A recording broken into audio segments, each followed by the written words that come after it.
Hello everyone, Tina here. I hope your day is going wonderful. Thank you so much for joining me. Today I'm going to share a project for you for Newton's Nook Designs, and we're using a brand new stamp set over at the shop. This one here is called Kitten Beach. It's filled with fun kitten themed images that have to do with the beach. And I do have the coordinating die set. But I love these little kittens. One of them has a beach pail. I think that's the one we're going to use for our project today. But the other images, one is in a beach chair and another one is in a sandcastle. And then there's some fun little shell and starfish elements in the stamp set, along with some fun sentiments. So if you guys want to check it out, I'll list it down below in the description area. I'm inking up my image with some alcohol marker friendly ink, and then we are going to color in our image with Copic markers today. I kept the coloring pretty simple. I'm going to zoom in and then I'll play some music. I did list the colors that I used of the Copic markers up in the corner for you guys, but I wanted to go with some warm tones, kind of coordinating with my background. So I'll play some music, and then when I'm done coloring, I will catch you back.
Okay, coloring is all done. I'm going to go ahead. I went ahead and separated the coordinating die for my image, and then we're just going to tape it down and run this through the die cutting machine.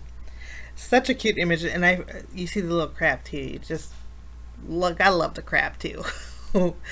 Okay, he is all die cut out. Now we're going to work on our background. I thought we have blue and then the warm grays, and then kind of the amber color for the tan, for the sand. So I thought we'd use some oxide inks to create a ink smushed background.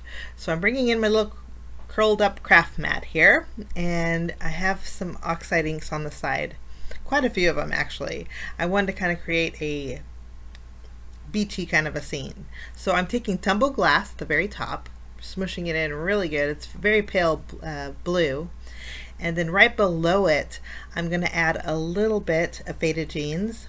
And I think I added a little too much, so I'm just going to use a paper towel and wipe off about half of that. And then kind of add a wavy motion. This way when I spray it with water, it's not a straight line. Next we're using pumice stone. This is going to coordinate with the sand pail that we colored in that warm gray color. And then for sandy, I think antique linen is going to work out perfectly. We'll smush some of that down. And then last, I'm just going to do a thin line of vintage photo for a little bit of darker sandy area. I'm going to actually soften those lines with my paintbrush here. Okay, next I'm taking my water bottle. We're going to spray it really good with some water, and I'm just going to use some white cardstock. I'm going to use my Cougar Digital cardstock. It's a very heavy weight. I would suggest maybe using your card-based cardstock for this. My cardstock actually soaks it in really good and really fast. It really saturates the paper. You can use any paper you want to do this effect. I love the way this looks, but I think I want a little bit more intense look. Bring in a little bit more of that tumbled glass, the soft blue.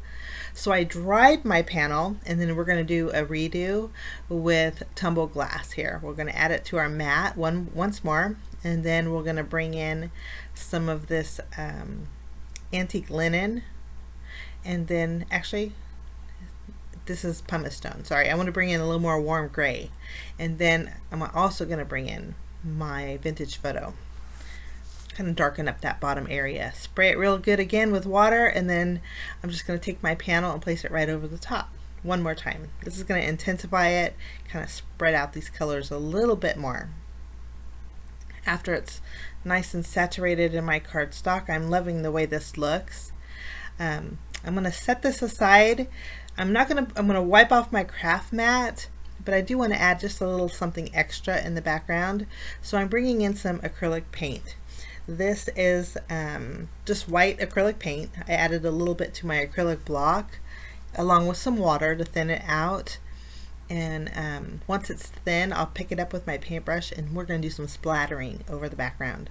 It's not going to look like snow, but it is going to just give it a little bit more of a softness, and I kind of like that. Because I wanted to have a white border around my little scene today, so adding the white splatter is just going to work out great. Now once I'm happy with this, I'm going to bring back my heat gun. We'll clean off our block before that dries. I found out that was the easiest to do. Don't want to let it dry on your acrylic blocks, trust me. Then I'm going to go in with my heat gun and dry my entire panel. It did warp quite a bit, but that's okay. We're going to do a little bit of die cutting with it, and then I'm going to use a large piece of fun foam to help straighten it out. The dies that I'm using are from the Newton's Nook Designs Frames and Flags die set. I'm going to take the largest scalloped one, and we're going to cut out a pretty scalloped frame background, and then I'm going to take the rounded corner die, the second largest, and I'm just going to move it around my paper until I find the scene that looks prettiest for the front of my panel. And I like the little darker brown area on the bottom, but I wanted kind of more of that darker blue on top along with the gradient, and I think this is going to be a great spot to die cut. We'll run this through the die cut machine, actually both of them. And when I did run my panel through, I have that area off to the left. I'm just going to trim this into a strip, and then this is nice to add to the inside of your cards, guys. So because you do all that work for your background and it is awful pretty, put it on the inside of your cards. I'm going to layer it basically like this on my card front.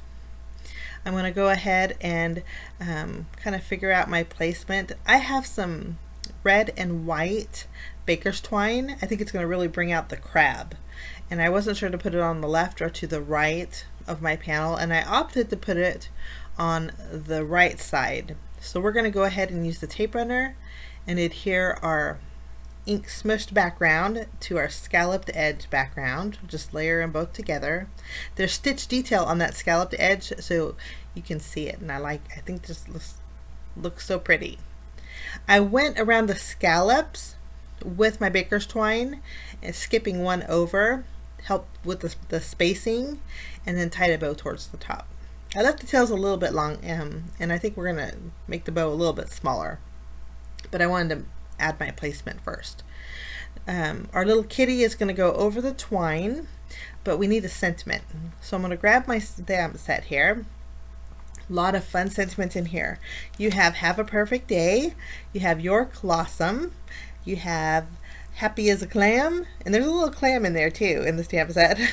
And then sending you a sunny smile, which is sweet. That's the one we're going to use for our card today. I am going to stamp my sentiment on the banner that's in the frame and flags die set. I'm going to die cut this out with white cardstock, and then I also die cut it out with red cardstock. I thought maybe we can create a double banner, but I'm not sure if I want to do that or not. So our sentiment's good to go. We're going to set those aside. I'm adding my fun foam behind my panel before we put it all together, and we'll just put this on our card base. I'm using a top folding standard size A2 card base. It's 4 1/4 by 5.5 inches. We're going to add some adhesive to this strip and just put it on the right side on the inside. This way you have a little surprise when you open up, when you have plenty of room for your message on the other side. My bow wants to curl. Okay, after we have that situated, we're going to pop up our little kitty. Just add a couple pieces of foam squares, and then we're going to add him to our scene. And then I didn't like the red banner, so I went through my stash and found a scrap piece of paper that was the black and white diagonal stripe. I added that to the end of my banner and then popped it up and put it on my card base. I just thought that worked a little bit better than the red banner. Didn't like the way that looked. For a little bit of sparkle, I'm bringing in some stickles. This is the color Glisten. It kind of looks like sand. There's some warm tones in here. I added it to the beach pail and also to the sand underneath the little kitty, and thought we needed just a little more red. So I brought in 3 little red hearts from a sticker sheet that I just picked up at Walmart. I think it's from Sticko. You can get them at Walmart, guys. They're little red puffy stickers. But that is my project today. I hope you get a chance to check out the brand new release. This is such a sweet stamp set, and I hope you enjoyed my project. Have a great day. Thank you so much for joining me. We'll see you again real soon. Bye-bye.